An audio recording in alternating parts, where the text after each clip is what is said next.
people, peers, asking their peers for money. And so this, I think, is the first year that the Big Give is going to include that, and it's really exciting. And it's exciting because it means that your supporters are going to be able to bring in new donors to your organizations, and so that's always a big plus. So before we jump right into the content, I wondered, when you looked at that flyer for this workshop, what is the one thing you want to leave with today that you're just dying to know? And you'll be disappointed if you don't know by the time you leave. Oh, wow. They're all asleep, Melissa. Jumping jacks time. Have coffee. They have coffee, yes.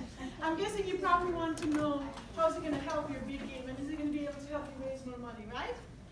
So that's the big, thank you. That's the big idea. So today we're going to cover, Melissa, where do you turn these lines off? Not this one. Let's do Yes, screen. that's better. Is that good enough? Can you guys see? Great. So today we're going to talk about how to identify and cultivate your champions. So the champion is the person who's going to raise money for you. How do you empower them to be successful? What are some irresistible incentives that you can offer them that might make it fun? And then what do we need to tell them so they can be successful? So the first thing, there we go. So who are the best people to ask to help you with peer-to-peer fundraising? No surprise, young people between the ages of 24 and 35 tend to be very good fundraisers, and they love these kinds of campaigns for a few reasons. Most of them are highly savvy on social media, and then they're also very comfortable leveraging their networks to do projects that they couldn't fund totally themselves. In this age group, it's all about recognition and a chance to make an impact and to be seen. So when we're structuring our campaigns, we might want to look to see in our donor base, our staff, or our kids' friends, however we want to put it, who are the people, say, between the ages of 24 and 35 that we could invite and to be part of it, because those are usually the most successful fundraisers. That's not to say they're the only successful fundraisers, they just happen to have the natural talent in terms of social media savvy. Other good groups to ask, your board. So how many of you have give or get policies for your board? Yep, great. This is a fantastic opportunity for your board to meet that give or get. For those of you who've never heard about a give or get policy is a policy that asks board members to either raise or contribute a certain amount of money to your organization each year. And so it's a requirement of being a board member. Nonprofits that are well established tend to have them. Those that are a little younger in their development may or may not have them. But if you have one, your board members should know that they have that obligation. And so when you share with them, this is a great way to fulfill your give or get, that kind of inspires them to be part of it because they can make a difference in an easy way without having to do too much hard work. Your staff, they can also be great champions for you as well. And so they have first-hand knowledge of the work that you do and the impact you're making in the community. So, inviting your staff is always a good idea. High school students and college students that need service hours, I love this group. When I was working with Catholic Charities in Miami, we used to have a 5K walk every year to raise money for our drug addiction and treatment center. And I don't think there's a harder cause to raise money for than substance abuse and recovery services, because there's a lot of implicit bias in the community. They feel like it's a waste of their money, relapse rates are high. And so what I did was I engaged high school and college students, and I gave them service hours for participating. So they got service hours not just for walking, but also for the fundraising piece. I gave them 5 service hours for every $250 they raised. My rationale for that, and you can use any amount of service hours, it's up to you, but my rationale was, in order for a high school student to raise $250, they probably have to do a lot of asking, reaching out, going to talk to different people about what they're doing, and not everybody's going to give. So that's a fairly large sum of money. And so I was totally at peace with being able to give them service hours on what they raise. Some pushback you might get for doing that are from people who say, well, that's like allowing parents to plunk down a bunch of money to get service hours so their kids don't have to do anything, you know? Yeah, there'll be those that abuse it, but guess what? That's between them and the parents, and it's not my responsibility to tackle their abuse. I'm offering an opportunity. I'm creating a way for them to serve their community, and there'll always be people that find a way to beat the system. But this honestly is such a great way to raise money and to give kids exposure to what you're doing without having to run from it. Beneficiaries of your services. This is something I used with great success at St. Luke's too. We had this guy named Charlie, and when he came to St. Luke's, he had been addicted to cocaine and alcohol, and he used to drink like 3 bottles of vodka a day, and it had affected all his nerves, and the man was almost dead when we got him. And he went through the recovery program, and then he got a job working for St. Luke's. And so he was so proud of his story. And he's like, I want to do a fundraising page. That is ratings gold right there. There's somebody who's benefited, who's deeply grateful. He wasn't particularly well connected in that he didn't have a network of high net worth friends or even many friends at all. But I could drive donors to that page through my email outreach to say, hey, show Charlie some love, right? And what better way to promote the work that you do than to have the work told in the beneficiary's own words. And then lastly, anybody who's been impacted by the cause that you're working on. So one of my top fundraisers for St. Luke's was a seminarian who belonged to a family that had lost 5 family members to alcohol abuse in the space of like 10 years. So he and his family were huge supporters. That kid used to raise about $5,000 a year for me because so many of them, it was something they were deeply connected to and impacted by. So if your nonprofits have something like that, or even say children with disabilities, tap into that, because people who are affected by that are going to be very sympathetic, and knowing the good work you do, they're sometimes the best champions. For me, I have a son with special needs, and I also grew up in Jamaica, where the literacy rate is about 30%.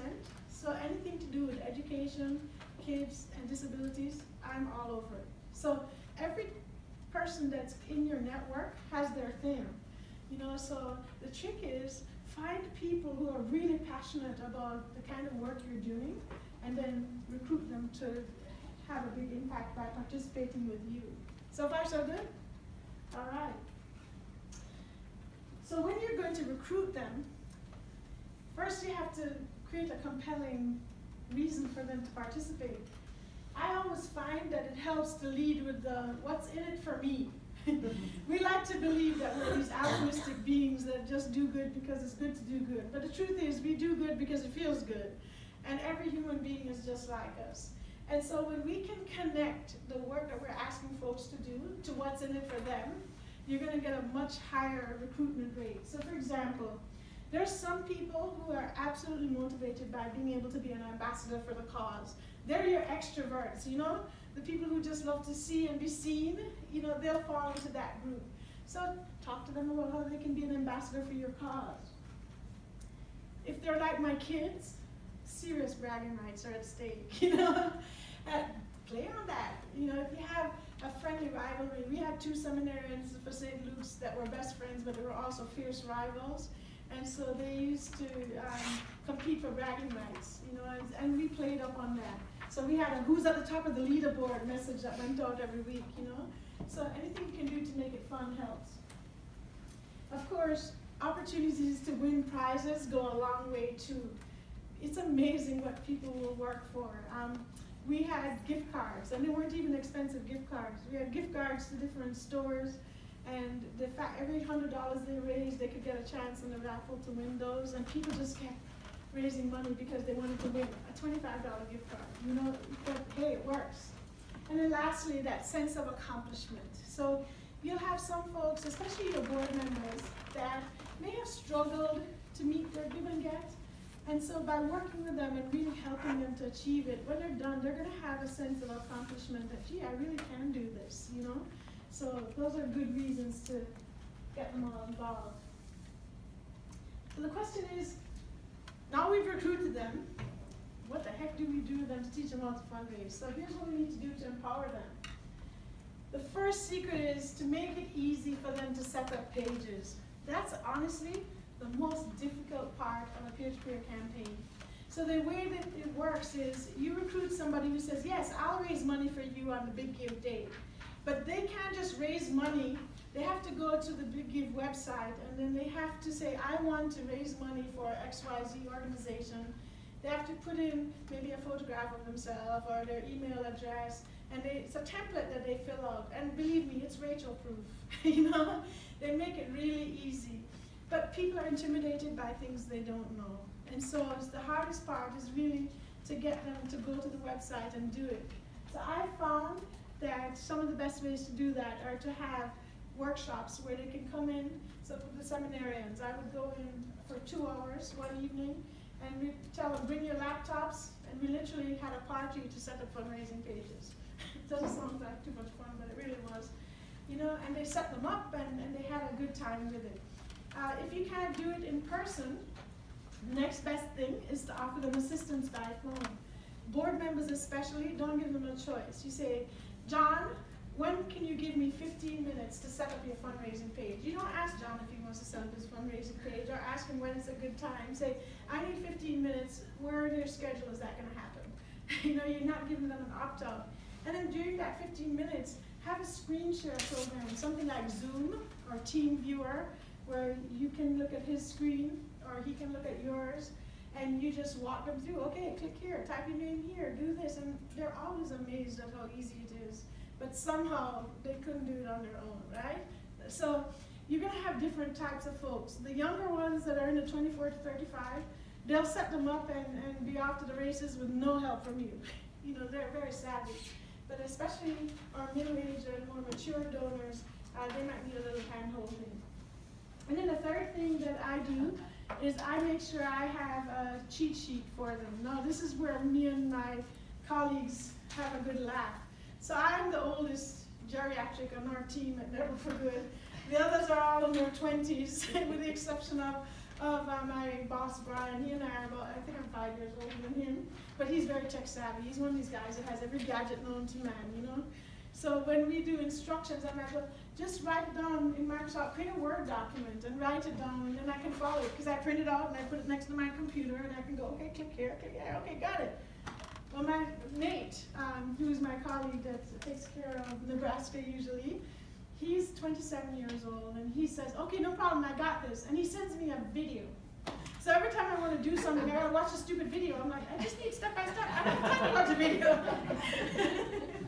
So there are inherent challenges in peer-to-peer groups, and in terms of setting up instructions, you got to consider who your audience is. If it's old-timers like me, you better have something printed that they can read and say, okay, click here, literally, find the word donate, click here, you know. If it's a 20-something, or you know, then you probably need a little video, but they'll figure it out on their own, so don't worry about that. But these are really the 3 things that I find help in getting people to set up their pages. Once they're set up, they're so easy. All of them are going to be social media enabled. So literally, once their page is up, there's a Facebook icon, and they click there to send it to Facebook or Instagram or whatever the social media platform is. So when you're thinking about your campaign, the date of the Big Give is early May, right? May 7th. May 7th.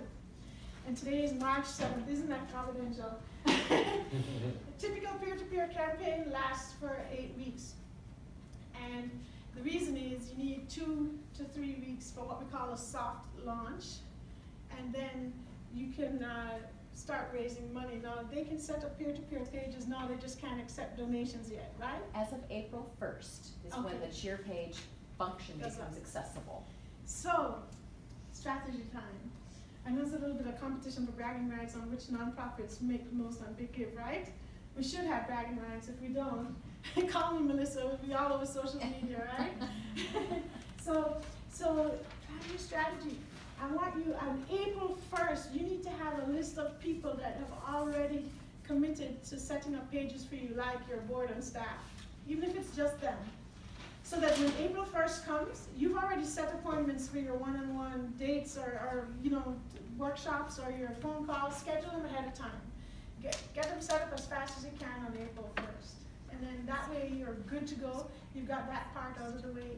And Melissa, do they still have just 24 hours to raise the gifts on that day, even if the pages are set up April 1st? The pages will be available for the scheduling period as well, right? Yeah, they can start accepting donations starting April 29th. April 29th, so one whole week before. Ooh, guys, this is gold here. So you don't have just 24 hours, you have a lot more. So what you want to do is have a checklist for each participant. Set up your fundraising page. You put April 1st to 29th in that range, right? So make sure that you're making the most of the month of April and getting as many of those pages set up as you can. Because when people set those pages up, you're also going to see their email address. So, like Melissa should see their email address when they set up pages, so Yes. you can communicate with them. Yep. So the earlier they set them up, the more you're going to be able to get them excited with tips ahead of time. If you're involved in more than one nonprofit, can you set up 2 pages with the same person? Yeah. Oh, they can. It's usually tied to the nonprofit. Yeah. Yep. Yeah. So Absolutely. if you can't, use 2 different email addresses. That's all we'll see as a unique person. You might have to use a different email address if you have trouble, but you don't have to do it. All right. So once you've got the pages set up, how do we keep the momentum going? One of the things that I found is to have a leaderboard, right? Now this is a little tricky because normally you can accept donations right away, but in this case you're getting them to set up the pages and there's a little lag time till the end of April before they can actually start scoring gifts. So maybe you just have a weekly email that goes out that talks about how many pages have been set up so that you can say, hey, recruit a few friends. Now this might be an idea where you have your initial champions and you say to them, hey, can you recruit a team of 5 to 10 friends that would also set up pages for us? And maybe you have prizes for the person who gets the most friends to sign up and set up pages, you know? But you do whatever you have to do to get as many of those pages set up. From April 28th, when they start giving, you need to have a Giving Day leaderboard. People love to see their name in lights, you know? And you want to brag on folks and poke rivalries. If you even have to come up with a friendly rivalry between board members, you all have that one board member that is a real go-getter and maybe another one that would likes to compete with them. If you don't, tell them they need to compete, just to fuel things. But you want to start sending them tips, right? So like, let's say they set up their page April 1st or any time in April. Then once a week you should be sending an email saying, hey, congrats, you've got your page set up. Here's one thing you can do this week to get ready for April 28th's launch. So maybe the first week, the thing they can do is make a list of all their friends that they could ask ahead of time. In-state and out-of-state, that's the other thing. Don't limit yourself to Nebraska. With St. Luke's, we were in Miami, but we had donations from as far away as England and, as far away as Seattle. So, get them to start, give them one thing to do each week. So maybe the first week is make a list of friends.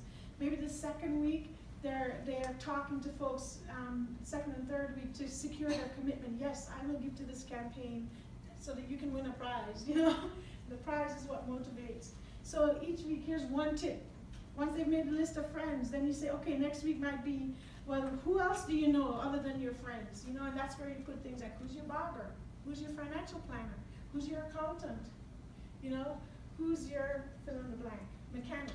And so what you're really doing is you're helping them to recognize their circle of influence. So, there's the usual suspects that we would tap, but then you're like, wait a minute, there are all these other people that they could ask as well. So you're priming the pump and teaching them tips. The third week might be to have them keep a list of the people who've committed to give on that day or in that week, so that once April 28th comes, they can start calling those folks and getting those gifts made. So that way, in between April 1st and April 28th, you've got one email a week going on with something cool. Can they personalize their pages? Okay, so they can personalize their pages too with their photo, and then they might be able to edit a story as well. Mm-hmm.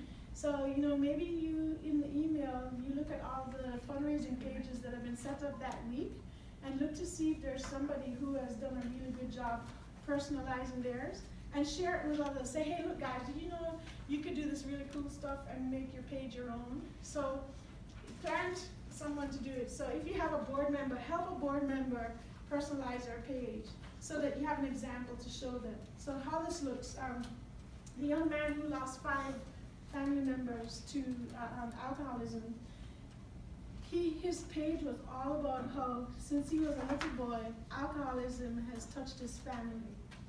Whether it's family members passing away or going to rehab, and in his generation of cousins, they had beat into them that we have this genetic predisposition to alcoholism, and there's all this fear that we're going to turn into alcoholics too.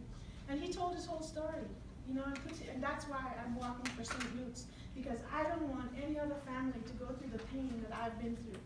Now I helped him tell his story, but then I could use his story to show other folks, so that when people get your personal connection to the cause, they're going to be more likely to give. So as you're thinking about the weekly communications that you're setting out, you want it to be really short, 100 to 200 words tops. But here's one quick thing you can do. Personalize your story like this one, and you put a link, a hyperlink, and they can go check it out. Yes, Just going to mention too, photos can be uploaded as well as video. Ah, great. So So if you have those 20-somethings, they're way more proficient at video than I am, but they love to do that. So you might inspire them. Maybe you have a staff member that can do a page with a video on it and talk about how she did it, So each week you just do a quick tip that they can do, but make it something that's easy, On the day itself, actually you have a whole week. So I had put 1 tip each hour, but because I thought it was just 24 hours, and you certainly should do that on the giving day. But you could do 1 tip per day. So change this to 1 tip per day. So you've got 7 days before the big give, and you can give them 1 tip per day. And here's one thing you can do today in order to move your way up the leaderboard. That one thing might be, here's a quick tweet you can send out, or a quick Facebook post you can do. And you just write it for them, Hey, I don't know if you guys know, but alcoholism has touched our family in a big way. We've lost 5 family members. That's why I'm working for St. Luke's, because I don't want any other family to feel this pain. Would you please help me help other families, right? And you literally give them something about your organization that they can copy and paste into a tweet, a Facebook update, or whatever it is. And that's the one thing for the day. Maybe the next day is, here's an email you can copy and paste and send to all the people in your address book, right? And so you just do 1 tip a day for those 7 days, and then they'll be able to fundraise. And of course, every tip is accompanied by, look who's at the top of the leaderboard, right? Little tip for you, the first tip should be make a gift to your page yourself. Because nobody likes to give to a page that you haven't supported. If you won't give us your money, why should your friends give us your money, right? All right. Any questions so far? Oh, you guys are letting me off the hook. So let's talk about irresistible incentives. So, oops, here we go. So, the first year I did the St. Luke's Recovery Walk, the iPads had just come out, so you can tell how long ago that was. And I had a donor give me an Apple iPad that I could use as a prize for the top fundraiser, and I thought, oh, this is cool. This is going to be gold, What happened was one fundraiser got so far ahead of all the others that nobody could catch up. And so it lost its incentive for motivating people because they felt like there's no way they could win it, so why bother? So that first year we raised about $10,000. The second year I changed it. I asked that same donor, instead of giving me an iPad, would you give me 20 $25 gift cards to places like Best Buy or Amazon and movie theater, restaurants, gas cards. And then each person who was raising money, for every $100 they raised, they got a ticket into the raffle. So the more money they raised, the more chances they had to win. That took me that year from $10,000 to $25,000. And it's the same money invested in incentives. So people will work for prizes. It's just like you can have the white elephant gift at a fundraiser and everybody's buying raffles and they want to win, even though it's going straight to Goodwill the next day. They just want to win, So that's, honestly, that is my secret sauce when it comes to scoring gifts on peer-to-peer campaigns. Another thing that's really inexpensive is medals. So I just went to the local trophy shop and I got gold, silver, and bronze. I think I spent a whopping 25 or 30 bucks. But we had an award ceremony at the end, and it was lots of fun because people took photos and they posted them on social media, and so they loved to get that. How many of you have heard of the U.S. President's Volunteer Service Award? Anybody heard of that one? So the President of the United States has a Volunteer Service Award that you can nominate or request for outstanding volunteers. And it's free, it doesn't cost you anything, and they get a beautiful certificate in the mail and all kinds of fun. So, maybe this is something where you can motivate people to participate, that if they reach a certain level of fundraising, that you'll nominate them for the President's Award. Because imagine how prestigious that looks when they're in their office and somebody walks in and sees this, Another good thing to do is a letter to their employer. This works really well, especially for younger professionals that are just getting established in their careers. If they do a good job for you, ask them, who's your supervisor? I'd like to send a letter to your company talking about how lucky they are to have you because of what a great job you've done making a difference in the community by partnering with us. I mean, that goes a long way in an HR file. And of course, companies feel proud, and guess what? It makes them know who you are. So then you can go back and hit them up for a gift later on too. So, that's always a good one. And then if you have an annual report or a newsletter, showcase your best fundraisers. People love to see their names in lights. So, if it's an annual report and you do a volunteer spotlight and that's who you choose, or if it's social media, make sure you tag them if you can. Because guess what they're going to do? They're going to share the heck out of that post because they've been recognized for being awesome human beings, and all of that is going to turn back and reflect on you because you're going to talk about what they did for your organization and for the people you serve. Make sense? Have any of you ever participated in a campaign like this where you had all this cool stuff? No? You have to come to Florida. Can I ask a quick question on the President's Volunteer Yes. Service Award? If you nominate someone, is it an automatic or, okay, just confirm it. It's Because automatic. I'll nominate you, like, no, sorry, you're children. Yeah. Cool. Thank goodness it's automatic. Awesome, thanks. Or else we in Florida might never get any of these ladies. They were like, All right. Some of the things that work really well as far as incentives, movie tickets, especially if you have younger fundraisers like kids my age, my kids' age, the college, high school, young adults. Gift cards are really, really popular. And of course, never underestimate branded swag from your nonprofit. So, we're not talking pencils, but they love those, what do you call it, the plastic bottles that they take to the gym. My kids have 100 of them, and they're always chucking them in place. But it's not only fun for them to have swag, but every time you use it, you're getting recognized too. So, T-shirts, all those things can be really good. And if you can find a sponsor, you might be able to find a sponsor that will underwrite the cost of giving a T-shirt to everybody who sets up your fundraising page on the Big Give. And then you have them send you a picture of them wearing the T-shirt that you can use in a social media campaign on the day of the Big Give. So you can feature your different fundraisers and put links to their pages and all of that good stuff. Now for the fun part, the messaging for success. Oops. So we talked about the fact that once you identify and cultivate your champions and get them to set up their pages, you can assume that probably 50% of the people who set up your fundraising pages will never do anything. Then you have a couple that do a whole lot. On average, if you have a really well-run campaign, they'll bring in probably 250 to 500 each. Is about average. So if you have 100 fundraisers that are raising money for you, it starts to add up after a while. Most of you might not have 100. You might have 20.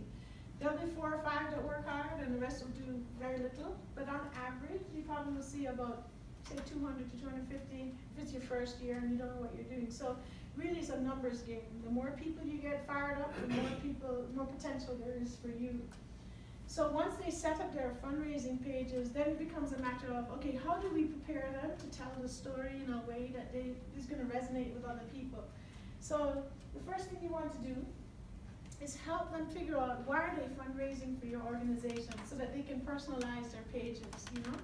Best way to do this is to give them an example. So I always like to set up a page for myself, and then I do that page to perfection, the video, the photo, the why I'm giving, make it very compelling, and then we send them a link to the page to say, hey, when you're setting up your page, you may want to consider customizing by saying why you're connected to our organization, what makes us so special, because people are going to give because of your connection and your belief in us, not because they know anything about us. So that's really the first thing, and help them to figure out why they're connected and how they can tell that story. The second thing is help them pick a goal. So for our campaign, I had seminarians set up a goal of $360, which may seem like a really odd number. It's not 250, it's not 500, it's not 1,000. But the reason I chose 360 is because most of the patients in our recovery center are funded by programs like SAMSHA from the government.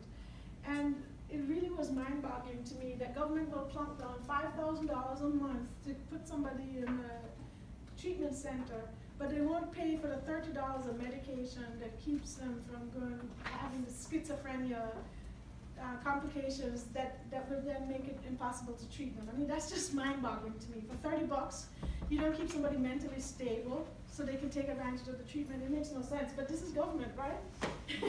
So what I did, yeah. So what I did was I figured out, and with the program director's help, that on average we were spending $30 a month per patient on things like blood pressure medicine and schizophrenia medicine and antidepressants or whatever it is that the patients needed. So the number $360 came because if I raised $360, I raised enough money to provide 12 months of medication for an addict in treatment, right?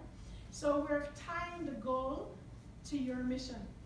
So as you're thinking about what goals you want your fundraisers to set, start thinking, how can we quantify what we need money for in a way that's going to resonate with a donor? So I had seminarians talking about, oh my gosh, I raised 24 months worth of medication. Whoop-de-doo, I'm thrilled. I'm glad to get $700 in my pocket for the nonprofit, but that's what people talk about. It may be bus passes. It may be counseling sessions. It may be whatever it is. Find a way to quantify it, and that's around $25 to $30 a month frame, because that way when they're asking for gifts, they can say $30 covers one month's medication, and a donor will give them $30. But then you ask them to raise 10 times that or however much, so they can have an impact of raising that much money. Make sense? So I'm going to pause here because I want to hear a little bit about the work that you guys are doing and some of the ideas you have about how you might quantify your work. Or maybe you need help thinking through what that looks like, which is fine because we can all do it as a team. So somebody tell me what you do and what you're raising money for, and see if we can figure out. Anybody want to volunteer? I'd like to share, the first time that I heard you speak, it was on how to grow and nurture your donors, and you had a great concept of having those soft touches that you're not really asking for anything. So May 1st, we sent out Mayday cards, but we couldn't help but at least not put the little card in that just talked about the big deal. Right. And it yielded us some good results. And so we didn't ask for anything in the card, so the initial intention was just to say hi to our donors and that we're thinking of you. And then we just added that little insert. Excellent. So you bring up a good point. One of the most powerful things about the Big Give is it's a way for donors to create an impact without them having to invest a whole lot of money on their own. And so you gave that donor a perfect opportunity to say, hey, this is something I want to be a part of. So when you're doing your May card this year, it may not be a little late at the first. Maybe we do a tax day card or something. Woo-hoo, it's April 15th and I'm still alive, So, what you want to do is say, it's an invitation to participate in this community-wide event. So, that's just a great way to do it with a card like that. So maybe it's a happy spring card, assuming it melts by then. Or is spring coming soon, or whatever it is. But, don't be afraid to put an invitation to learn more, because you're not asking them for money. Of course, the page that you direct them to is going to be the page where they can, be part of that event. But that's an excellent idea. Okay, so who has a mission that's tough to quantify impact with in here? Yes. I work for the Main Street of Fremont, and our mission is basically to preserve and support historic preservation Okay. downtown. So last year, or the last time they did the big give, I'm new to the company as well, but they weren't really able to raise a lot. But it's really hard to justify putting money towards medications or, as what I'm gonna do with ours is try to have our information kiosk signs updated. We're looking at a more ease of access kind of way for them to have like a touchable kiosk, and it gives them the directions, something that we can update and it's gonna be cost effective in the long run. Unless you're a big supporter of downtown, it's really hard to kind of draw some of those donors. Definitely, absolutely. But there are people who care about historical things, right? So, It showed on a Facebook fundraiser I did recently. I basically wanted to do the fundraiser to see how the community engaged our Facebook, with me being new to the Right. community. Well, I set a goal of $1,000 to help with the beautification process of the hanging baskets every year. Well, we ended up getting $1,250. great. So it worked out. It was, that kind of fundraiser worked for that. So let me give you a tip. Oh, by the way, Facebook's donation platform is powered by Network for Good. However, if you use their donation platform, they do not allow us to share donors' contact information with you. So there's a workaround. What you want to do is set up your Big Give page, because Big Give gives you donor contribution information. So when you click donate there, it points to your Big Give page rather than Facebook's internal platform. Then you'll get the contact information for donors. Or it doesn't have to be your Big Give page. It could also be the donate button on your website. So if you're a Network for Good customer or a PayPal customer, whatever page collects money for you online, you can link it to Facebook and the donate button. Now here's the disadvantage of doing that. To me, the advantages far outweigh the disadvantages, but I just want to be transparent and tell you, if you use Facebook's online donation platform, it will show up, your link will show up more often in news feeds because it's native to Facebook, and Facebook wants to push their own stuff. But I would suggest that while you might get more exposure using theirs, the downside of not being able to build a relationship with that donor is not worth it. So what I would do, and all of you can do this, is, especially for you, you can buy a Facebook ad targeting people that have interest in historic preservation. And I would do it, you can try an experiment. You could do it, within a certain number of miles of this zip code. Or maybe split your campaign, do some A/B testing. Target people with an interest in historic preservation, period. Not necessarily in Nebraska, and see how that works out for you, because that's probably the best way to reach an audience. And then, of course, you've chosen a great project in terms of the signs. So maybe, how much is a sign? Well, the ones to print them out and just put it on there, you're looking at probably about $400. Oh, that's excellent. But, So one fundraiser can raise money for one sign. Yeah, well, we're actually looking at putting an electronic one in, so they're gonna do the research on it and get back to me, our design committee. But that's okay, because you're gonna phrase your project that you need to raise this many of those $400 signs, and how much for the electronic signs, and so, always caveat your campaigns that if more money is raised than is needed for this particular thing, that the contributions will be used wherever needed most. That way you can put it to the electronic sign afterwards, right? Great, that's a great mission to bring to me. You almost had me stumped. All right. Are you saying that if, like, we have a Network for Good campaign, so can we go in there, so you're saying we can go in there and link it to the Big Give, and then we would get that donor information? No, Big Give is, you have to use the Big Give platform for that, because that's a giving day. Yes, But what you can do is, once the giving day is done, go into Big Give's database, download all the donor history, and Yep. import it into Network for Good. Because you want those donors' records also to be in your Network for Good contact list, so you can start sending email thank yous and all those things through that. Okay. What I was referencing was in Facebook, for example. Network for Good, you can have as many campaign pages as you want. So, But you don't know the people, like you were saying. right, Where- but here's what I do. The Donate Your Birthday campaign is Facebook's big thing, right? Where about 6 weeks before somebody's birthday, they start inviting you to donate your birthday. And the really funny thing about it is that, they don't give, unless the donor opts into giving information to the nonprofit, then they don't, right? Now, you could create in your own database an online fundraising page as a Donate Your Birthday campaign. And then when you set up the Donate Your Birthday campaign, when your supporters are coming close to their birthday, you ask them to set up a page. So preempt Facebook.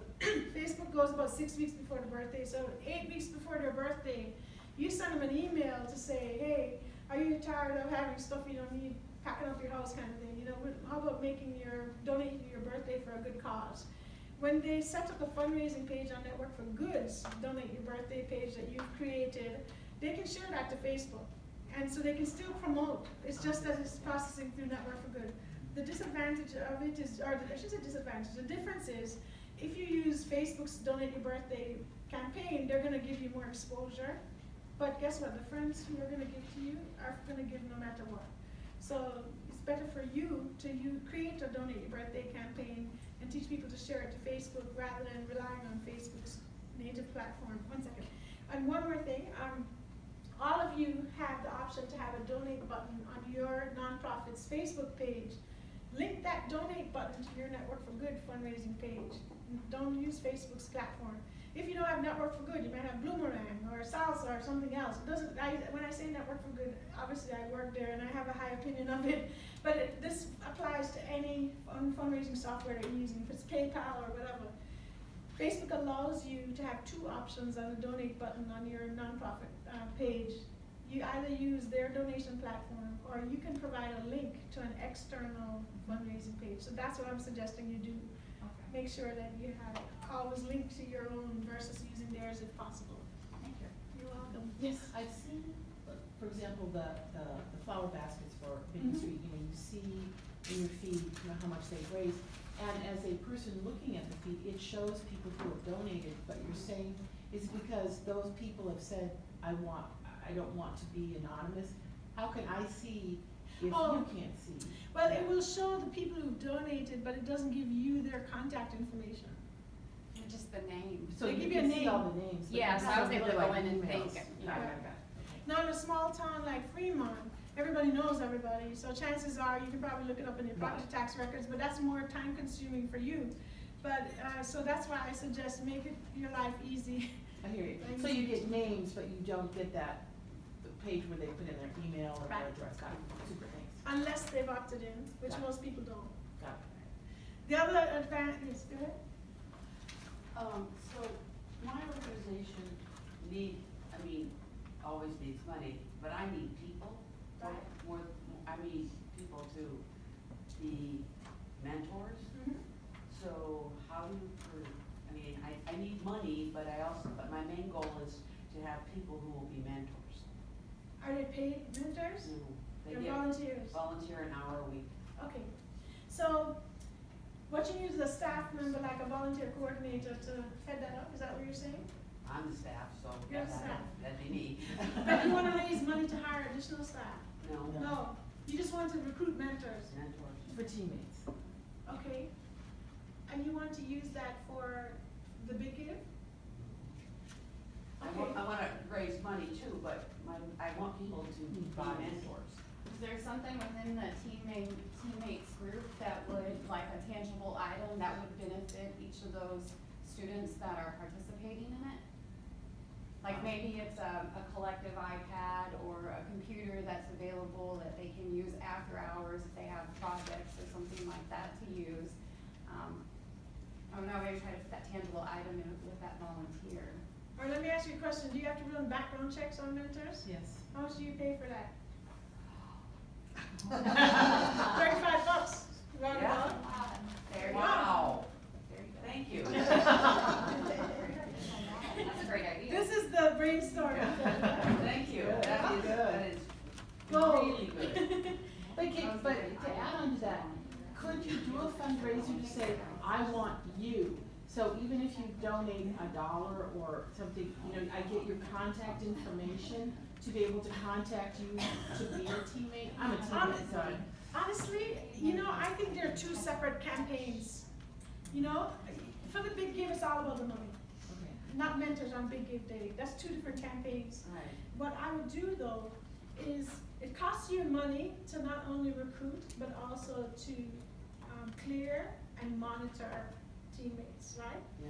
So if I were you, I would be looking at what percentage of your time is spent managing the teammate process, recruitment, training, matching, documenting outcomes, all that stuff. So let's say it works out that 20 hours a week is what you spend on that.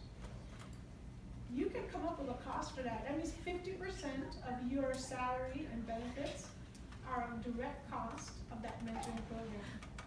In addition to all the expenses that are involved in the background check process or, you know, whatever it costs you to get them going and monitoring them.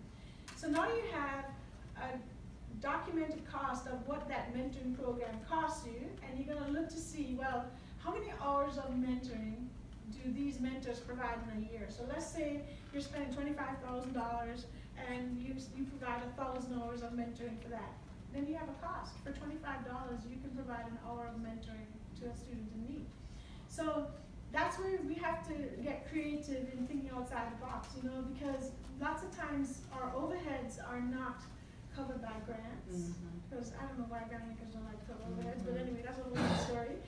So guess what you do? You build it in as a program expense, right? So anything, fact is, you could not have mentors if you did not have the volunteer coordination function happening or the outcome measurement process happening. So all of those are costs. So it doesn't have to be, I'm paying a mentor $25 to go work with this kid for an hour. No, it's whatever it takes to make that happen. Thank you. Okay. Great. So now you got two. She got 2 for 1, right? It was worth that snow coming in here. I drove from Omaha this morning. So I should tell you, I grew up in Jamaica. I was born and raised in Jamaica. Never saw snow until the blizzard of '93 when I was living in Tennessee on an uphill driveway. And Tennessee doesn't have snowplows and all the cool gadgets you guys have. So we just stayed inside for 5 days, which I thought was pretty good. So coming out to the hotel this morning, I was so proud of myself. I'm like, okay, it's 45 minutes to Fremont. I'm going to allow an hour and a half because I don't know how to drive on the snow. Nobody told me that sometimes you got to do this thing called digging your car up. And it's a rental. So I looked in there and I had my suitcase and I almost went flying, you know, because although my son did give me these very handy dandy shoes. So I get there and I'm like, there's this much snow around my tires and I have an ice scraper and a brush. Like, this could take me more than an hour and a half. Fortunately, there were 2 very sweet young men that were rescuing people like me. But I'm glad it was worth your visit, trucking through all the elements to get here. How about somebody else? You gotta get your money's worth.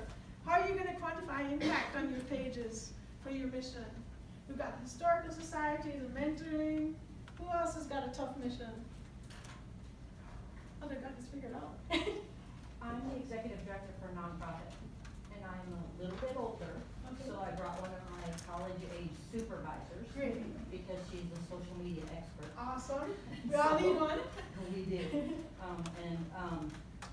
So when I heard you speak last year, and that's why I suggested she come this year, just to get more of the ideas and stuff like that, but already functioning and forming all those pages that we need and Yes. all those extra things that we need. And our college kids, we have 6 college kids that work for us. And so Great. having Well, those you're college lucky. kids, Yeah. you know, and getting the word out through them is gonna be really helpful. So one of the things you might like to work on is as people create their fundraising pages, but let me guess before I spot off, most of your donors are Facebook, Instagram, Snapchat, where are they hanging out? No, I mean, we do quarterly, fundraising letters, and so that's where we still do snail mail, and that's where we get a lot of our donations. What from. age donors? Roughly? It varies, I would say, 35 to 55 in that range? at least. Facebook's your friend. Okay, so as people set up fundraising pages on Facebook, this is another good promotion idea. As they set up fundraising on Facebook, create a photo album called Big Give Champions, right? And then most people have their profile picture public on Facebook, so just download it and add it into the photo album with a link to their personal fundraising page. And if you know the person, put it in the description. You say, meet Melissa. She's the energetic executive director of the Fremont Area Community Foundation and a real champion for kids. She's fundraising for XYZ kid-friendly mission because she's got a set of twins and da-da-da-da, you know? It's something personal. You gotta meet this firecracker, show her some love, throw up a little gift on her page. You know, do that for each person. What do you know about them? One personal detail. And if you don't know what to do, look at their Facebook page because they put everything on Facebook. So when you have that album with the link to their pages, then in one of your weekly updates or the daily updates that you're sending, you can send to all your fundraisers to say, hey, we've created this awesome album on Facebook, and you might see somebody you recognize there. Check it out. Because what are they going to do when they see it? Share. So, gosh, I wish you could share. So you create an album, and then when they click on the picture, in the description of the picture is where you put the link Yep. to the, okay. I mean, it doesn't have to be. You guys follow Humans of New York on Facebook? Yeah, you should. I love that page. It's the one page on Facebook I go every single day. It actually shows up in my newsfeed now because I go there so often. If you don't follow Humans of New York on Facebook, follow them. You can learn a lot from the way they do things. Basically, it's a guy who's a photographer who started this page trying to get people to build community, and he lived in New York. So he would go along and take pictures of individuals, and then he'd shoot a Facebook post that talked about the individual in their own words. It is amazing to me what people will tell him, you know? And they're always like, one guy talked about how his mother and father were drug addicts, and you go read the human interest stories, but there's always something there that grabs you. You know, and it talks about the way people think. It shows you the way people think, but it's in their own words, right? The reason people go there is because they connect. You know, one fellow talked about how he grew up without a father, and so when he had kids of his own, he was determined to be everything his father wasn't to you. Well, who can't relate to that? We all know somebody who grew up without a father. It's just so well done. So when you're creating your album on Facebook, that's the kind of feel you want to go for. What is one interesting tidbit that you could say about that person that would reveal a little bit of their personality, you know? So is the beauty of that because the Facebook posts get lost eventually, you know, one goes above the other, and then what this beautiful thing down there is gone. But if it's an album, it's always there if Right. someone clicks. And you have a link, you've given them a link to the album, and you Got tell them, hey, share it with your coworkers. Got it. Maybe they'll want to be featured too, you know? And then I invite them to get friends to leave comments under their pictures. Yeah. So that when they do that, the more comments they have under those pictures, the more that link is gonna appear organically in the Facebook search. I work for Keep Fremont Beautiful. We are dedicated to improving waste handling practices. Oh, that's sexy, isn't it? I thought the historical one was tough. Oh, wow. So tell me, what does that mean in terms of improving waste handling exactly? Litter reduction. Litter reduction, okay, I can embrace that. Yep. Improving recycling. Okay, we can And embrace we're that. a public education organization. Excellent. And beautification. Okay, so, yeah, that's good. I know, it's much better than it sounds initially. So, my trouble is that I can't just go ahead and change our mission statement, that's You don't need to. improving waste handling practices. Do you just not start with that? Right. Just deviate from What it? your real business is education. The subject matter is waste handling. The reason I went where you are, when you said that, I immediately remembered a slogan when I was at FIU many moons ago. I was taking a marketing class, and we had to come up with a list of companies and their slogans. And in the dorms that day, a cesspool emptier came in, and its slogan was, "We're number one in the number two business." So the minute you said that, waste as a visual hint. I'm really glad that's not your mission, because I'm not sure I could find my way around For a that. little more background information, this, all of our donors are, I don't know, maybe 40 and over. Okay, which And we don't have any online giving okay, platforms, so. but we can fix that. I know we're gonna do it this year with the big give. So this will be our first venture Excellent. into that, so. What's your budget? What's your budget every year for Last revenue? year was 42,000. That's how much revenue your organization takes in every year? Last year our grant was 42,000. Okay, so I'm gonna give you two tools that you can use. You probably aren't ready for a Network for Good solution because that has an annual cost associated with it. But there's a fabulous platform called QGive, QGIV.com. They charge higher percentage fees in each donation, but you don't have a monthly fee. So you only pay according to what you raise, right? I like them better than PayPal because PayPal, it looks like PayPal. QGive allows it to brand your branding. QGive also allows you to collect monthly online donations, which PayPal Premium allows you to, but then you have to pay them $35 a month, right? So for an organization at the size and stage of development that you're at, you might want to, once the big give is done, you need to have a way to collect money online from folks. So QGive would be a great way to go because you can create a branded online fundraising page. Now it doesn't have the database function where you can do email blasts and all that all in one platform like we have at Network for Good, which is really convenient. But there are other free tools like MailChimp that you can use to, I think it's free up to 500 email addresses or something. And then after that, up to 1,000 is like $10 a month. They're very inexpensive. So it's not an integrated solution, but you can piece together those and get functionality that you need until you go to the point where you need more tools. So back to the mission at hand, which is what are we going to raise money for with a big give? If I were you, I would speak to the education piece because all of us want to live in a world that is sustainable. And that's a big thing now. Everybody's talking about sustainability.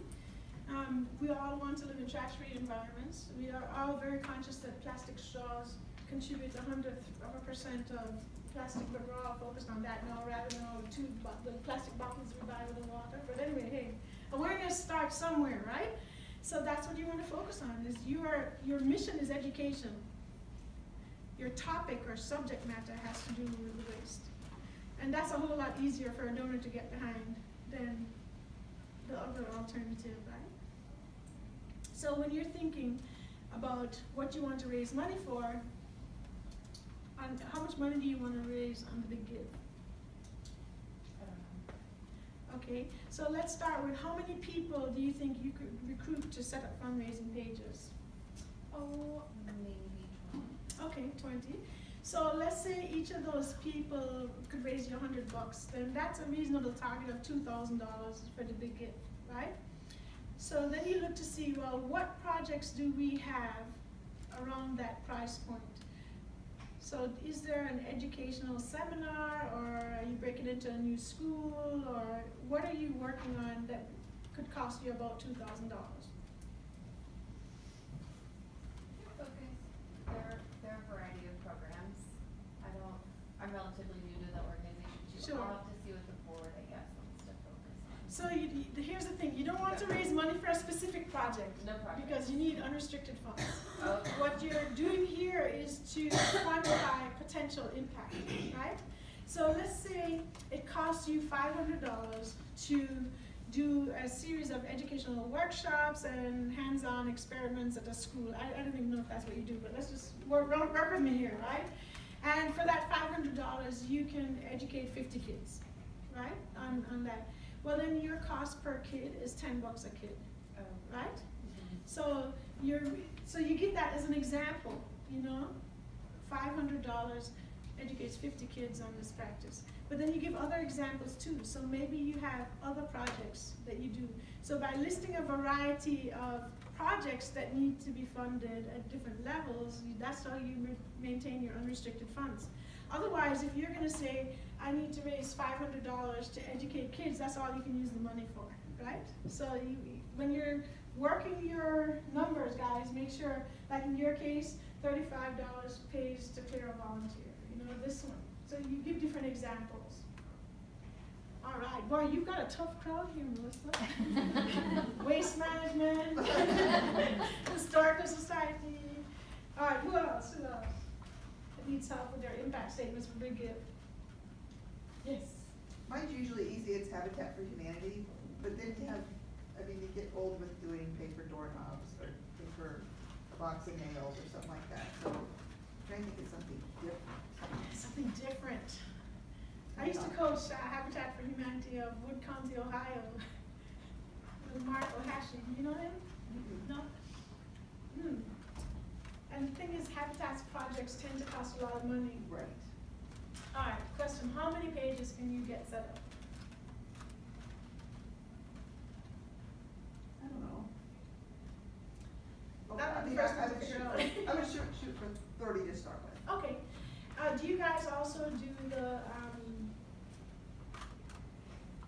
home rehabs for people who are about to like get fined by the city and things like that? Not yet. We're working on that, we're not there yet. So when do you think you'll start doing that? And what's stopping you from doing it now? We're in a 3-year plan, and we're at almost the end of our first year, so by the end of 3 years, we'll be doing repairs. I see, okay. So sometime towards the end of this year, we're hoping to get our first one. So right now, you're only doing building projects, which is a whole lot of money. A whole lot, yeah. Do you guys have any upgrades for like handicap accessible in current homes? I mean, we have one that That's what we do. we're finishing She it up, does. yeah. Yeah, that's what we do. Yeah. Oh, okay. Yeah, they do the Yeah. ramps and the. All right. So here's the thing, again, you have the volunteer angle. Right. You know, so if you have, if you want to do something different, it might be, I'm sure that you could run metrics of how many volunteer hours it takes to build a house and how many volunteers that equates to. And you could, you know, if you want to do different, you could do like that. That you have a build coming up, you need to be able to recruit, train, and deploy X number of volunteers, and so you need money for that. But honestly, if I were you, I wouldn't stray from Just the do the nails and the usual, thing, because okay. that's hard to beat, you know? Yeah. I mean, I like the idea that I bought doorknobs for somebody, or a toilet or something, you know? So, Okay. maybe that's one of those things you A/B test. But Okay. you've got a great mission, Yeah. and I wouldn't stray from the mission because it's something everybody can resonate with. Okay. And depending on where you are at in your fundraising and your planning, it may be that you raise money for the repairs, Mhm. right? So if your build is well taken care of, your next build, then maybe you talk to your board about, well, what if we raise money for repairs, so we have a fund that we can then take on a few of those things to pilot it, Mhm. right? Because you want to pilot that repair process to see Right. how do you select the project, what are the logistics of a repair versus a build, you know, because you have things like, okay, you go in to repair the plumbing, and then in the process of doing that, you discover that the electrical is all out, and you know. Yep. So I think that's where I would go though. I would go with something new for the repair process to launch a new project, which might be a better fit because it's much cheaper than the build. So I think that's the way I would go if I were you. Okay. Thank All you. right. Anybody else? Yes. Yeah, we're here representing the Fremont Opera House, and it's a historical building, so I know we can go the historical route. But what we need to refurbish that Opera House is way more than anybody could give. And we charge for people to come to shows that we put on there, so we've kind of decided we're going to use we need better outside lighting. So we're gonna use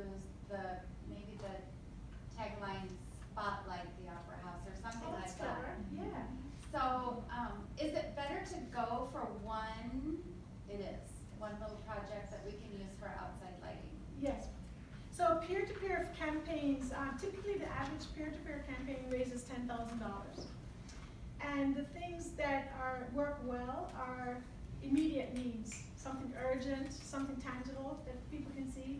Capital needs don't work well, or operating expenses don't work well, because people who give to that kind of campaign, they want a quick need. So things like, when I was a Catholic Charities, we had a Head Start program, and the AC group went out, there's gonna be $10,000 to buy a new one.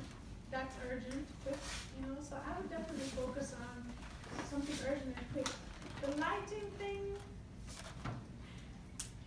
if it was just a peer-to-peer fundraising project that you were doing on your own, I would say yes.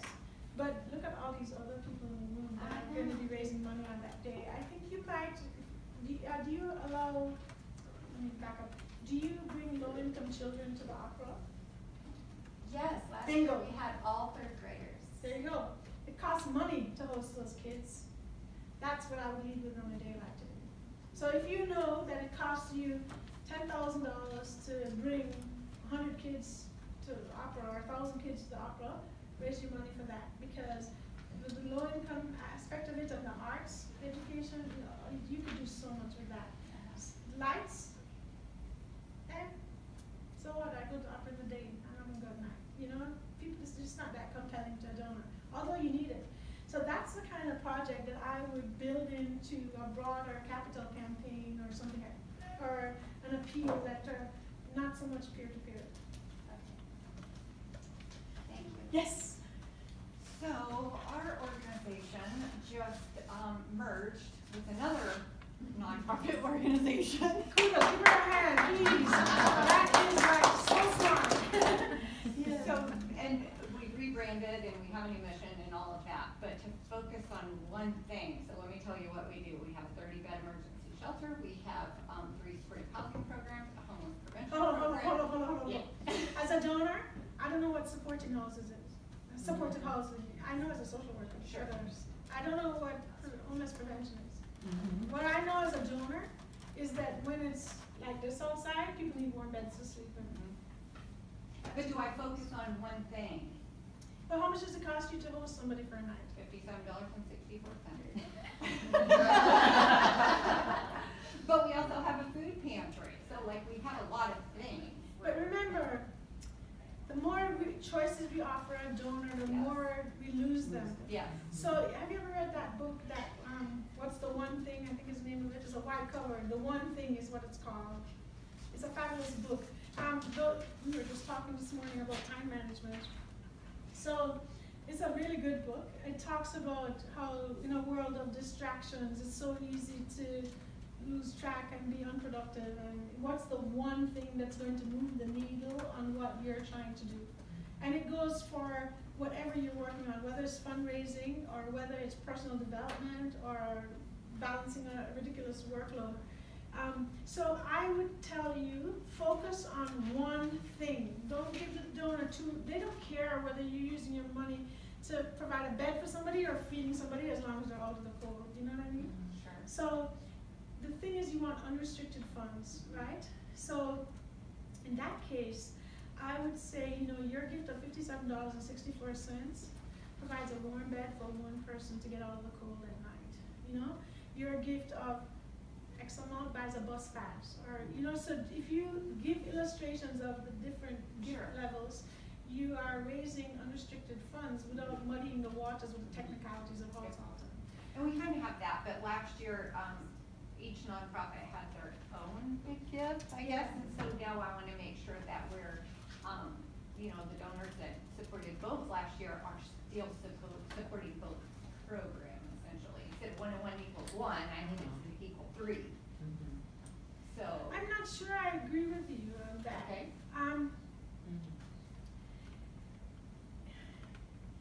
So maybe what you do is you segment your list of people that you email and solicit into 3 groups. Those that supported organization A get a version of the appeal that's going to be whatever they gave to in the past. Same thing for B.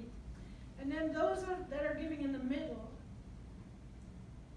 if they've given to both, it doesn't matter which version you give them. I literally split the list in half and put half and half. Okay. Right? Because it's not so much that you need them to support the organization as much as you need them to give you money to help homeless people or prevent people from becoming homeless. So, yeah, I struggled with this when I was at Catholic Charities because we had a shelter, but we were a family shelter. So when I first started working there, I didn't know what a hack shelter was, but I discovered hack shelters where people literally have beds. They can come in at 5 o'clock and they have to leave by 8 in the morning. It's first in, first served. When the beds are full, that's it. But they don't have anywhere to put their belongings. They gotta take everything with them. Whereas we had a family shelter where both parents could stay with kids. And what was unique about us, because I kept asking the program director, okay, how are we different? How are we different? And finally she said it. We're the only shelter in Dade County that allows fathers to stay with their wives and children. Everywhere else, the mother and the kids can stay somewhere and the dad has to go somewhere else. Gold for me. Yeah, we use People that, wanted because families that's to be the same together. with us Right? as well, with our shelter. So as you're thinking about outreach to a donor, that's the kind of thing that, a donor can say, well, shoot, if I was homeless, I wouldn't want to have to be apart from my wife and kids, you know? And so that tends to be more, figure out what makes you unique, you know, and lead with that. What's your secret sauce? And what are people giving to? But with these cheer pages, I mean, the boards of the two organizations could really raise funds based on what they were doing last time, I believe. Yep. Okay. But again, I wouldn't allocate to program necessarily. Maybe the way you do it is you look at, you see, I have a little bit of a conflict here because I've been through a merger myself. And one of the most difficult things is to bring two into one and get rid of the silo mentality. So to me, I am much more an advocate of take the Band-Aid off, we move forward as one, and if we have short-term reductions, that's fine. It's more important for the future of the organization that you get everybody thinking one than having, you get this much money, I get this much, you know? Yes. So that's something you have to weigh depending on your cash flow and things like that. And I think we've done that. We merged our boards, we're one now moving forward, have been since August. We So have a is there little bit- anything you're doing together that you couldn't do separately?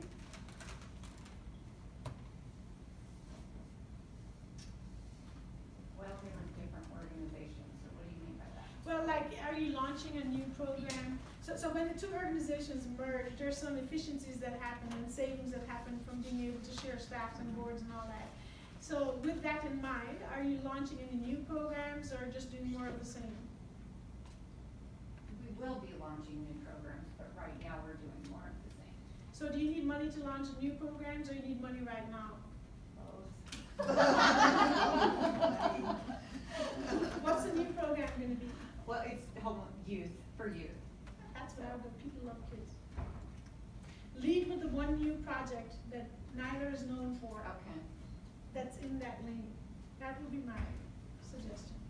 Because people love to give to kids, and you know, there's a lot of judgment that happens when people are homeless or at risk of becoming homeless based on people's experiences. So like at Catholic Charities, I remember having a donor tell me that the only reason people are homeless is because they're not financially responsible, you know?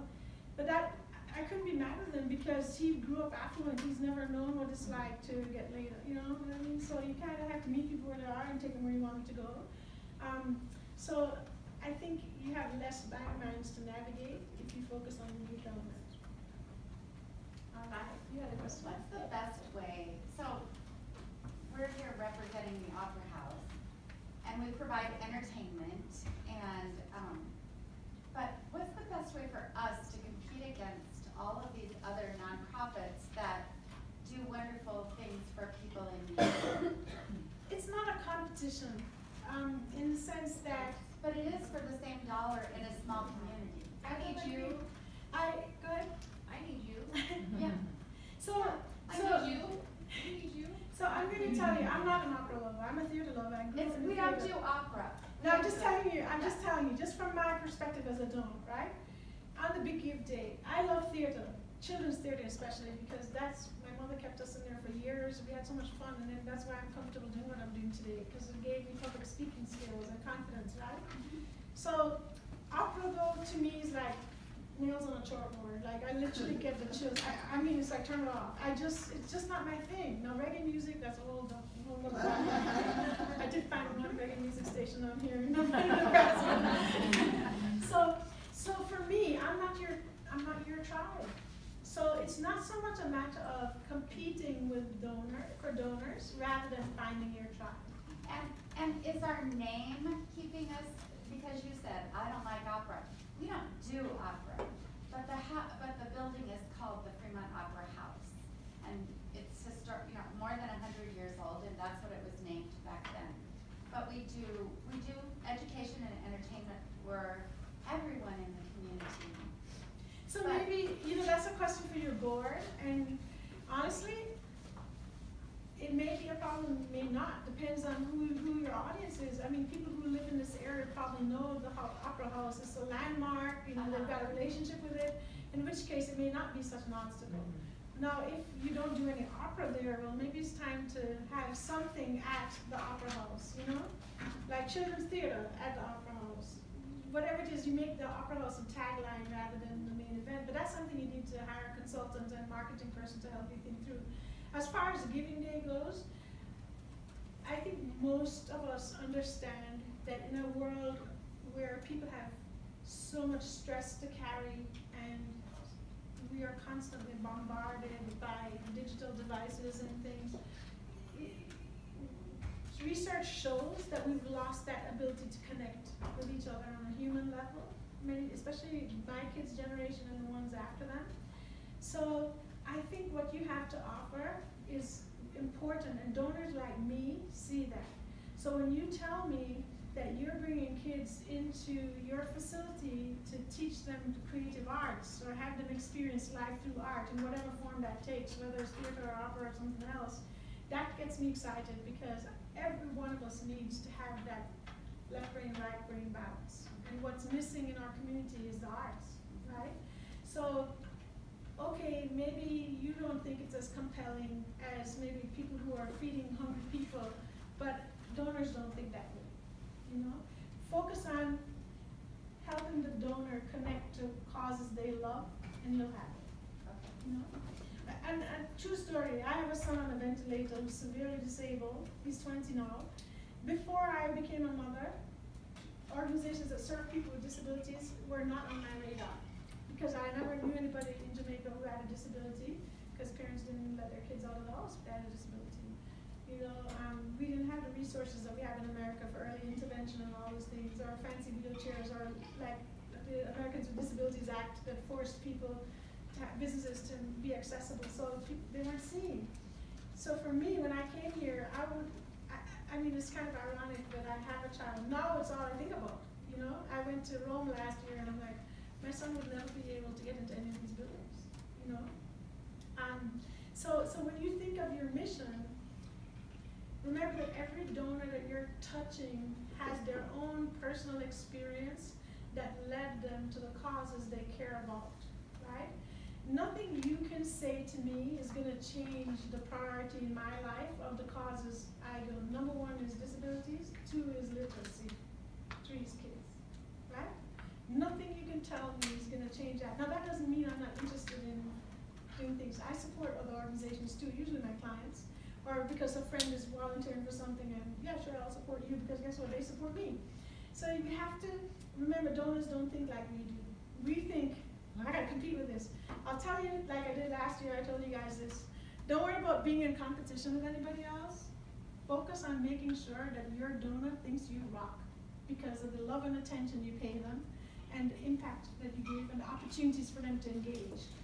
There's an organization called Brittany's Hope. They help orphans somewhere in the eastern part of the world, but I don't even know too much about their work. I made a gift to them just on a bet with another consultant, because we were talking, we do secret shopping.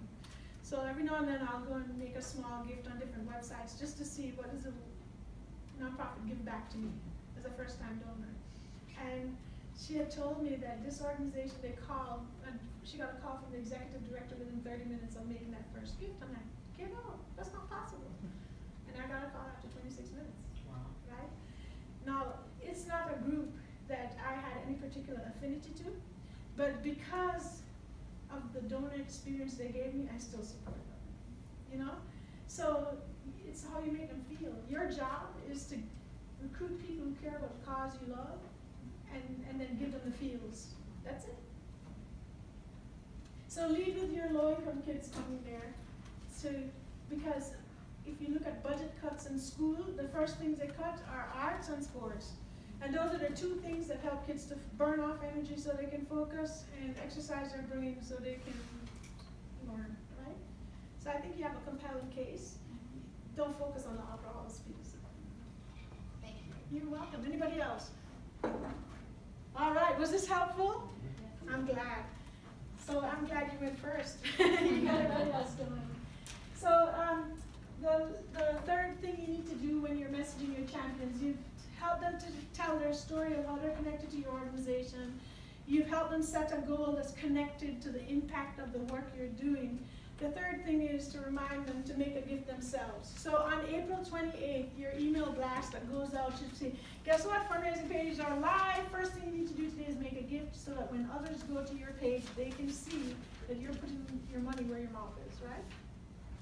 So those are the top 3 things. Whoops. The next thing is the mechanics. You gotta show them how they can share their page on social media and through email. So that's just part of the general email that you send to them each week. Hey, remember, you can share this to your Facebook feed by clicking on the Facebook icon or things like that. The next one is important, is you want to tell them that they need to thank folks for supporting them as quickly as they can. They're going to get a thank you from the big give. But the fact is they're giving because I asked my friends to give. So I need to thank them personally, you know?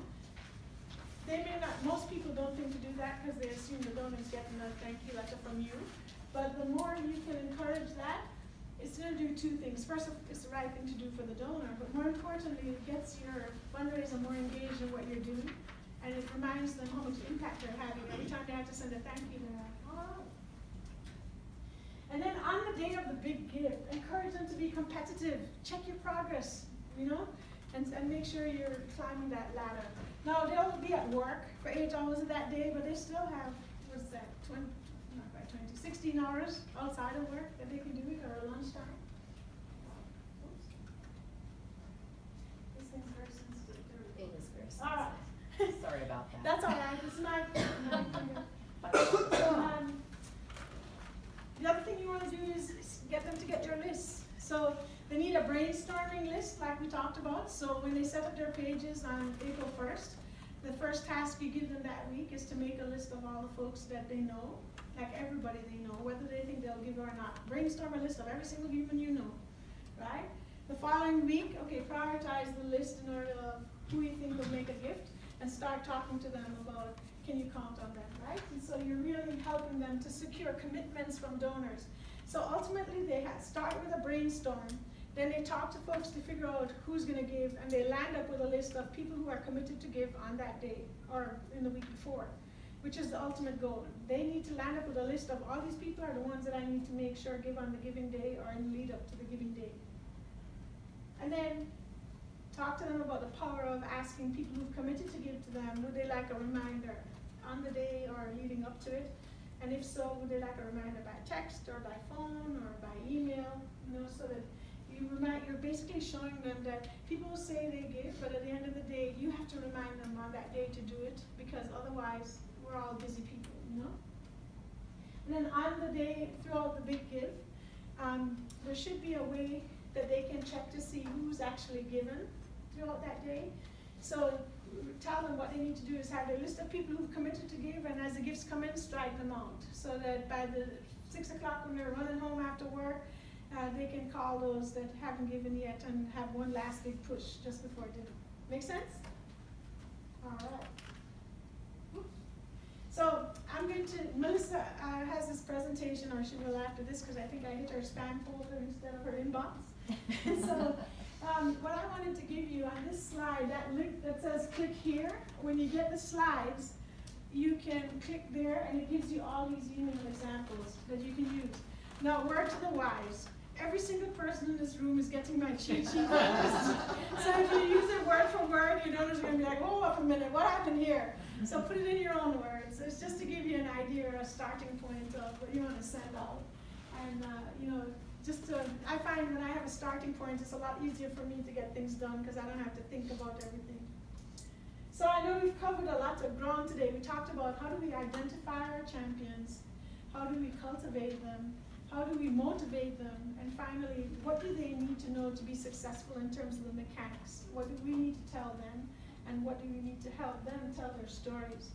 So is there anything else that you have questions about that I haven't covered yet? Because otherwise, this is it. I have 2 questions. Yes. And this may be a Melissa question, but I may be less informed than the rest of the group. I apologize because I didn't get the last one. But the champion part. So I envision many pages now as opposed to one. And last year, or previous years, we were able to get an email list of all of our donors for our particular nonprofit. If we have champions, let's say, by the grace of God, we have 10 champions, and so we have 10 somethings. Do we as the nonprofit have access to those 10 individuals, or just our champions have access, or somehow it filters all back to us? Does that make sense? To know who gave to our champions pages. All of that donor information should be accessible by the nonprofit, just as was on the main page, correct? Yeah, Okay. you'll be able to see who gave to your pages, and you'll also, when you log on to your admin site, Okay. you'll have a separate tab for the cheer pages, and you'll be able to see who has created one, which ones are approved, and all of that stuff. But I'll be able to download into an Excel all of the donations, and there'll be something that says, this is Joe's donors, this is Susie's donors, so, I think so. because that's important, then I'll know, To know oh, who gave to which Joe, page. wow, because then you can start Mhm. doing your, Mhm. you were the best, you got the best, okay. Mhm. I'm just Yep. trying to, So if that's not possible through the software, you should be able to click on Joe's individual page to see which donors gave to his page. And in your spreadsheet, just go tag them as Joe. I mean, Mhm. that's the old school way of doing it if the software Mhm. doesn't give you that. Mhm. But Sure. you're asking a good question though, and this is something that you probably should do. You have Network for Good's Donor Management Suite, so one of the things you have is something called soft credits. So a soft credit is, well, let me back up. When somebody makes a gift, the hard credit, which means the person who's gonna get credit for the tax deductible gift, is the person who signs the check, right? And we have something called soft credits, which most donor management software has, where it's soft credit. You can assign soft credit to another individual for soliciting that gift. So for example, let's say your board member has a cheer page, and they have 12 donors that contribute. The donor's gonna get the hard credit for the gift, Yep. because they made the gift. But you, in your database, can go and create a soft credit for each of those gifts to the person who solicited it, right? So Joe, you can go to Joe, right? When you upload those gifts into whatever database you have, you can go into that contribution and add soft credit to Joe's name, so that if you run a report on Joe's giving for that year, you're gonna see both the hard credits, meaning gifts, financial contributions Joe made himself, plus all the gifts he solicited, which is a great way to track give and get commitments and things. do you know how that looks? Is that clear as mud? Okay. So as long as you know how that looks. Yes, and we will, that's a question we might just confirm with our Civic Corps rep, how it's gonna look on your end, On our, in terms of But reporting. even if their those software doesn't give you that information on the download, you can go to Joe's page individually and look to see who his donors are, and just create a column in your Excel Joe's spreadsheet page that and says all of soft the credit. donations and donors Mhm. that have support. but so you're saying there's like a checkbox, like soft credit, or you just say, I soft credit something? Do you use Network for Good or something else for your database? It's no. Okay, so every database does it a little bit differently. right? I can tell you how it works in the network for good, and most of them are a similar process, right? So you're gonna download all your data from the Big Give. Right. First question is, when the data is downloaded, do you see whose cheer page it came from? Right. If you see the cheer page, that's great. Right. If you don't, then what you wanna do is go Go to back. each of your cheer pages and see who gave to who, and just create a column in your spreadsheet that says source or cheer page, whatever you wanna call it, and type that person's name there. It won't take you that long, because, you know, you'll be able to, if you sort them alphabetically, you can look it up easily, right? Now you have a spreadsheet that has individual donors' records, but you also have information on who solicited the gift, right? If you say so. Yes, you will, because you've created it in your spreadsheet. You went and said this came from Joe's cheer page, right? No, or you put Joe's real name, right? So when you import all those donations into whatever online donor Excel management spreadsheet is software what we you have. use. So you don't have an online No. giving, okay, all right. So in that case, you'll stay in Never your mind. spreadsheet. Okay. But for those of you that, if you did have an online giving, Yeah. an online donor database, when you import those donations, you can click on donation, and they have what they call custom fields, right? Yeah. So you could issue a soft credit. So the donation information's there, and there's a box you can check for soft credit, and you put who gets a soft credit for that. And I could sort, I could filter, so I'm with you. The other question is, and it's maybe a Melissa question as well, we do all this work for the champions, it makes perfect sense. Lots of work, we've got our, you know, our champions creating all these pages for this one day of the year.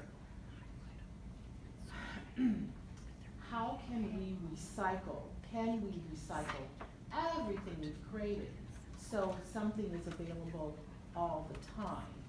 You know? Sure. Okay. So that's smart. My grandmother was from Wales, and she lived in Jamaica 71 years, but she never became a Jamaican citizen, and she kept her British accent all the way. And she was a very proper lady. You know, she thought my brother and I and my sister were savages because we spoke patois and all that awful noise we used to listen to his music. But I say this because she was a snipper. In those days, we didn't have the internet, right? And when I went to college, every month I would get a packet in the mail, and she would have cut out all these articles from the Jamaican newspaper and lovingly put them in an envelope to send to me, 90% of which got in the trash, because I was a very ungrateful grandchild at 17. But my mother used to have to buy 2 newspapers every day, one for mom to read and one for her to snip. So because of this illustrious scenario, I coined the term snippetize. It is totally made up. You will not find it in the Oxford or Webster dictionaries. But when you snippetize something, it means you're able to repurpose content. Mm-hmm. So for an example, let's say on your giving page you have the basic story of the work that you do. You don't have to go and rewrite all that content for Twitter, or develop different content for Twitter or Facebook or whatever it is. You can, I'm sorry, I forgot to turn off my phone, it's gonna drive me nuts. Oh, my friend scam like it. So what you do is you write it in the extended form first, and then you just take excerpts of it for different purposes. So I'll show you how I do this with an appeal. If I'm gonna write an appeal letter that I send in the mail, I write it in its long form. Then I go through and I say, any sentence that has to be in that letter for the donor to get what I'm saying, you know, I will put it in bold, italics, underline, whatever. So basically, what I'm left with is an appeal letter, but what if the donor skims and all they read is everything in bold, italics, and underline? Would they get what I'm trying to say? Yeah, great. That's your first snippet. So you've got your extended play. Now you're gonna get rid of anything that's not bold or italics, because that's really the meat and potatoes of what you want to tell people. So now you can use that in a shorter form somewhere else, like on a giving page. Yeah, on email, or on your giving page for the big give. So the real work is involved in the first time, if it's your first time for the big give, creating your profile, and on your organization page, you know, getting that content just right. But now you can recycle it next year, because the donor's not gonna remember what you did a year from now. So I just wanna use it next month. You and can. the next quarter, but I can't, it's beautiful on the big give, but then it's done, it's down. I think. Yeah, but what, so put it on your, here's how I do it. I'm lazy. I like to say I work smarter, not harder. Right. Because there's only so many hours in the day. We don't have time to reinvent the wheel. So many times what I'll do is I'll upload that content to my website and make it pretty on my website and then link to it. So if you've written something for the big give that you really love, then don't just leave it on the big give. Afterwards, put it on your website and then make reference to that in hyperlinked emails and things like that. Great example of that would be success stories. So if you're telling the story of a client that's made great strides, make the source of that success story your website on a blog post or something, or a tab that says success stories. Link to it and copy and paste it into your big give page if you want to. You know, but that way your website is gonna have everything that you need. So One second, I always tell you, don't build your house on rented land. Right? So Big Give is rented land. Right. Facebook is rented land. If all those things crashed, it's rented land and you're sunk. Your website you own, you control, is never rented land. So make that the prime content source and then distribute from there. So what I'm hearing you say is, right now, if we've got a bunch of our items on Big Give, and we're like, every year, like, oh good, all we have to do is update and fix it, which is good, but to reverse it and have everything on our website and just put links on the Big Give? Not necessarily, leave it to the Big Give as it is, because it works. I'm just saying, like, when you're building content that you want to snippetize and use on multiple channels, as much as possible, make the website the source, so that if you're sending out an e-newsletter or an email, you can have a read more link that takes into the website, rather than you having to recreate everything in an email marketing thing. Two reasons for that. First, it's going to save you work, because you don't have to constantly keep reformatting it. More importantly, it's going to drive traffic to your website. The more visits you get to the website, the more you appear in Google searches. Super, thank you. Awesome. Anybody else? Oh, this was a tough crowd, Melissa. Waste management. I can't wait to tell my crew about that. But thank you all. You've asked some terrific questions. Was this helpful for you today? Since I braved the snow, right? I'm on social media. I'm on Facebook and Twitter and all those things. Take some time and shoot me an email and let me know how it goes, because I want to see all your things. If you want a quick idea or feedback or on something, just shoot me a quick email and send it. I'll take a quick look if I can. But I just want you to put what you do in practice, and remember one thing: done beats perfect every time. So it's better to have it done than try to perfect it. Did you want to share anything about the survey that we were going to send out? Good. See, good thing one of us is a lady. So that's where you find me. We are launching an exciting program in partnership with the Community Foundation. Many of you may know that last year we decided to pilot a program called Jumpstart Fundraising. And so 3 organizations enrolled, and we said, you know, depending on the experience that they had with Jumpstart and whether it was a good fit for your community, we would consider doing it again. So we have some great news. We have partnered to undertake what we call a community needs assessment. So it's a short survey that each of you is going to be invited to complete. It'll take you 10 minutes or less. And from that survey, we're going to get to hear from you exactly what kind of help you need, especially in the area of fundraising. Now, from that group, depending on how many we have that are eligible, based on your needs and whether you're a good fit for the program or not, the foundation and Network for Good are going to put together our budgets and see how many can we fund for this next year coming forward. So if you're selected, you will get to have a personal fundraising coach that meets with you twice a month for 30 minutes by video conference to help do the kinds of things that I did today with you guys. You'll get the software. So I heard somebody saying they are on spreadsheets, so you want to make sure if you don't have software, then apply. And then the third thing you get is a whole template library and curriculum of every month webinars and best practices that you can use. And so if that's something that's interesting to you, or even if it's not interesting, I would love to ask you to fill out the survey, because it does a few things for us as funders. The first thing is it helps us to figure out what kind of resources are needed in the community that are not there yet. And so we're trying to fill a niche that nobody else is filling, because just like we tell you to avoid duplication of services, we want to make sure we're avoiding duplication of services. The second thing is, your feedback helps us to talk to donors in the community about your needs, especially around the area of technical assistance and capacity building. So when we can go to them and say, we had 100 nonprofits that filled out this survey and 50 of them say they really need fundraising technical assistance, you know, that's a compelling case that a donor can see. This is worth funding because it's a proven program, it has results, and it's bringing in money from outside the community to help you guys. So we all win. Guys are tired lifts all boats. So Melissa will send out a survey shortly. It's not a competitive process by any means. At Network for Good, we are hoping to fund as many as we can. So our goal here is to figure out who needs it, and then Melissa and I are going to see how much money can we find to serve as many people as possible.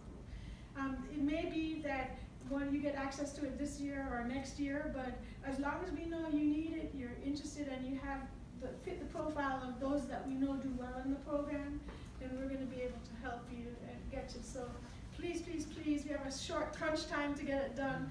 Fill out the survey, and if you know any other nonprofits in the area that didn't come today, please encourage them to fill it out too, because really we're trying to get a snapshot of the whole Fremont area so that Melissa can go after grant money too, that we can bring more resources to help you. All right? Is that okay, Melissa? Perfect. Anything? All right, well, thank you so much. Round of applause for Rachel.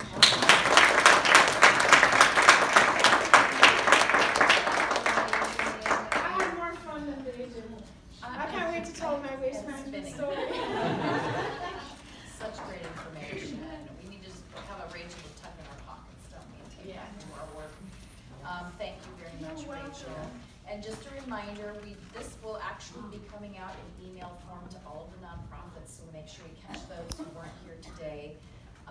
But this has those deadlines that we talked about. Cheer pages are available to begin working on it April 1st.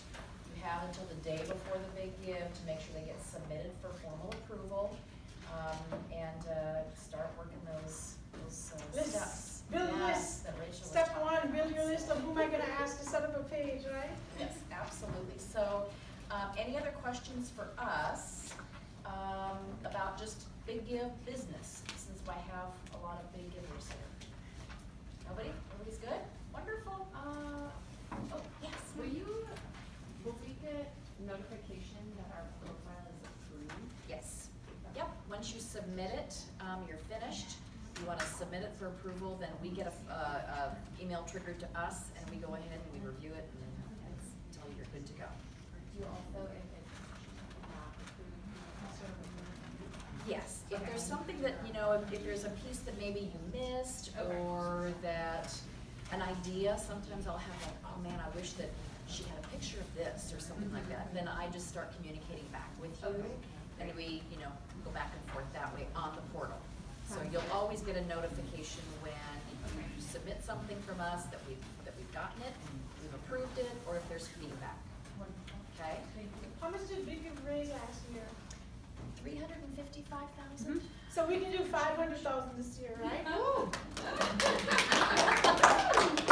You got all your peer-to-peer people going. Let's say, Melissa, we have to have a party or something if they hit 500,000. That would be awesome. Absolutely. Maybe I'll come back to Fremont when it's not raining. It's so slow. It'll be a lot nicer.